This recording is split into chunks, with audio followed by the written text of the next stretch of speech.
ब्रह्माच्युतशङ्करप्रभृतिभिर्देवैः सदा वन्दिता तामां पाद सरस्वते भगवते निःशेषजाढ्यापः सरस्वती सुप्रीता सुप्रसन्ना वरदा भवतु समहर्तः सावधानाः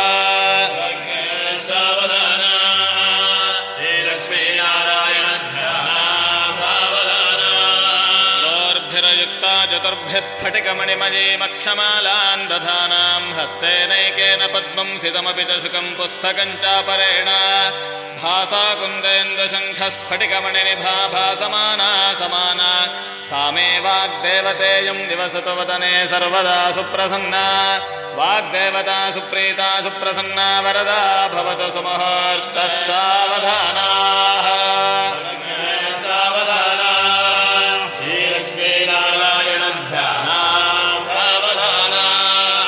शिवाभ्यां सविनायकाभ्यां जगत्पितृभ्यां भुवनेश्वराभ्यां नमो गुरुभ्यश्च नवग्रहेभ्यो नमो वसिष्ठादिमहामुनिभ्यः आदित्यादिनवग्रहाः सुप्रीताः सुप्रसन्नाः वरदाः भवन्तु सुमुहूर्ते सुलग्ने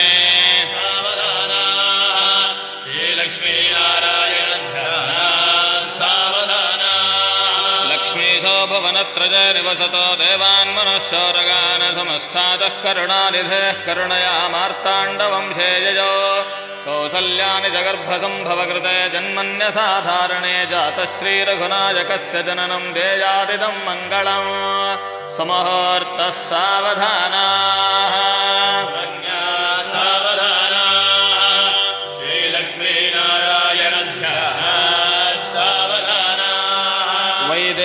वदनाभिलाषणयुतं कामं सुकामाकृतिं विख्यातं भुवनत्रजे हरधनुर्भग्नीकृतं लीलया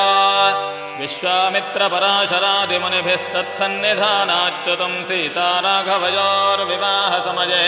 देयादिदं मङ्गलं सुमुहूर्तः सावधानाः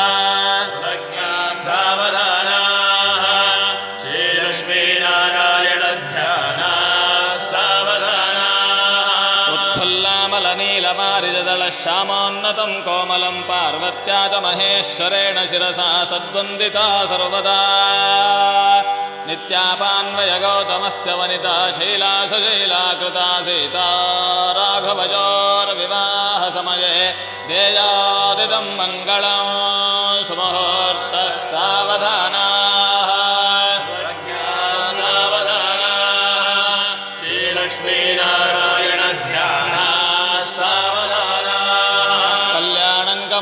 कोमलकरैरार्द्राक्षतारोपणं कन्यादानपुरःसरं परिणये विप्राशिषोऽनुग्रहम् बाह्वः कङ्कणबन्धनं दशगुणं माङ्गल्यसूत्रान्वितं लक्ष्मीमाधवयोर्विवाहसमये देयादिदं मङ्गलं सुमुहूर्तः सावधानाः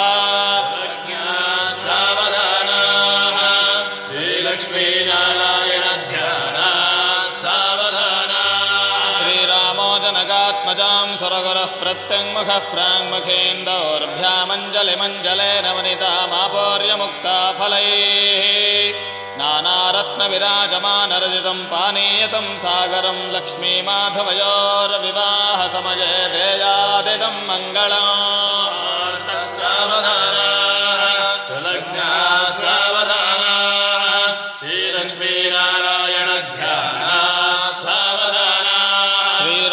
सह सीतजाहुतवहे वैवाहिके साक्षिके हुत्वाज्जाहुतिपञ्चकं निजकरग्राहं प्रकोणे स्थितं लाजाहोमपुरःसरं परिणये विप्राशिषोऽनुग्रहं सीता राघवयोर्विवाहसमये देयादिदं मङ्गलं मुहूर्तः सावधानाः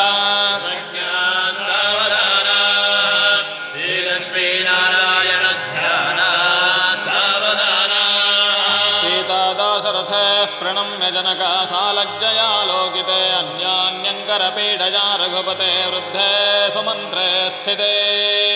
तौ गत्वा महती मयोध्यनगरीं सिंहासनारूढितौ एतौ राघवदम्पती प्रतिदिनं कुर्यात् सदा मङ्गलम्।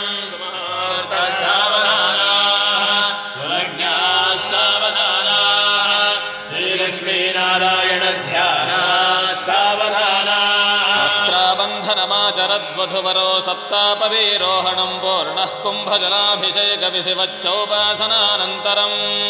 वृद्धाशीर्वचनानि पुण्यशुभदा सारुन्धते दर्शनं सीता राघवयोर्विवाहसमये देया मङ्गलं सुमुहूर्तः सावधानाः इत्येतद्वरमङ्गलाष्टकमिदं पापोघविध्वंसनं पुण्यं सत्कविकालिदासकृतिना वृत्तप्रबन्धीकृतम्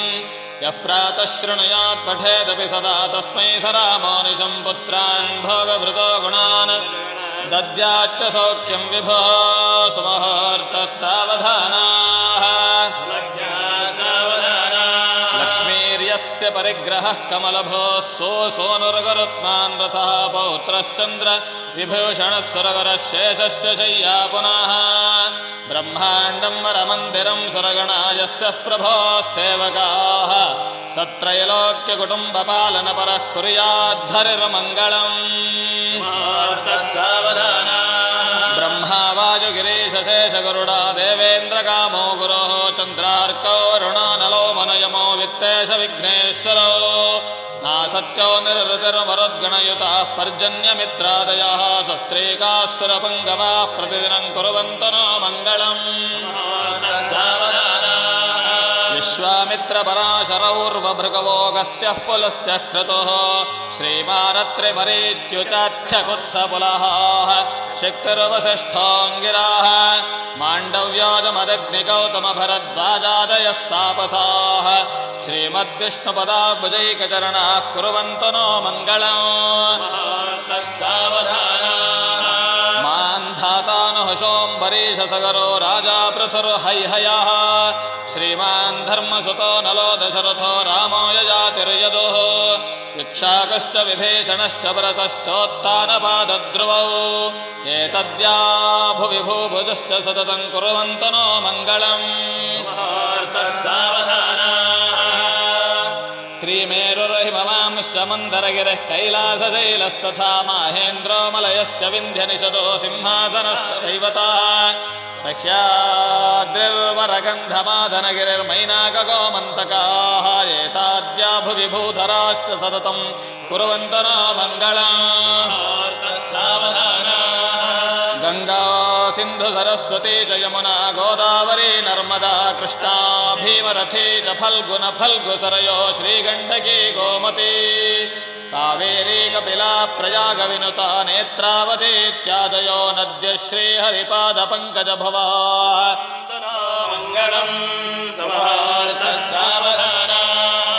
वेदाश्चोपनिषद्गणाश्च विविधाः साङ्गाः पुराणान्विताः वेदान्ता अपि मन्त्रतन्त्रसहितास्तर्काः स्मृतेनाङ्गणाः काव्यालङ्कृतिनीतिनाटकयुताः शब्दाश्च नानाविधाः श्रीविष्णोर्गुणनामकीर्तनपराः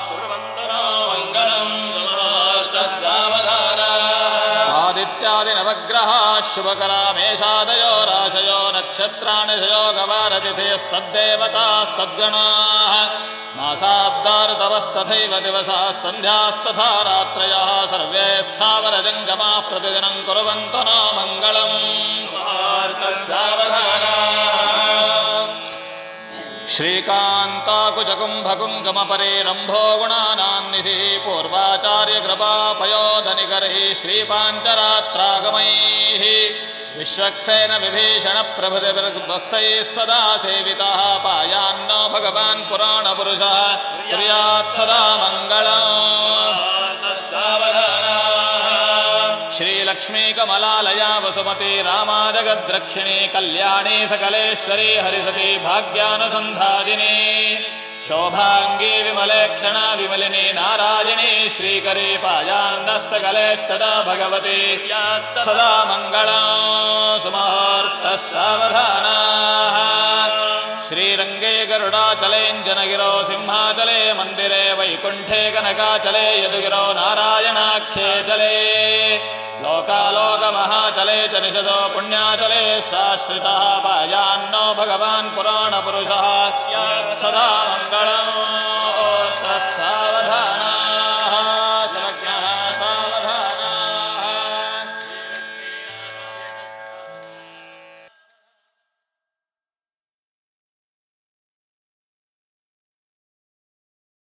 रामचन्द्राय जनकराजजामनोहराय मामकाभीष्टदाय महितमङ्गलम्